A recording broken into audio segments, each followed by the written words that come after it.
Аква төрөм төв нь 2006 онд үүсгэн байгуулагдаж, Европ стандартын чанартай, баталгаатай, шаардлага хангасан параметралаар хэрэглэгчдэд хангаж ажиллах зорилт тавин анх Польш улсаас барилгын сан техникийн материал импортлон Монголын зах зээлд нийлүүлж эхэлсэн.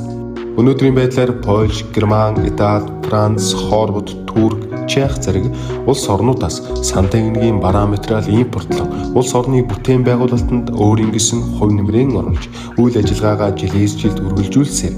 тасралтгүй 17 жилдээ ажиллаж байна. Эрхэм үйлчлүүлэгч та Аква төрөм төвийг зорьсноор ган хөвлөл болон цахилгаан радиатор, халаалтын шугам хоолой холбох хэрэгсэл, цэвэр усны шугам хоолой холбох хэрэгсэл, гадна дотор бохирын шугам хоолой холбох хэрэгсэл, цэвэр бохир усны халаалтын системийн төрөл бүрийн насос, халаалтын цахилгаан зов, хэрэглээний халуун усны бойлор, тэлэлтийн болон нөөцийн сав, ариун цэврийн өрөөний тоноглолуудыг бүгдийг нэг дороос авах боломжтой. Европ стандартыг эрхэмлэгч Аква Терм сан техникийн цог жишээлбэл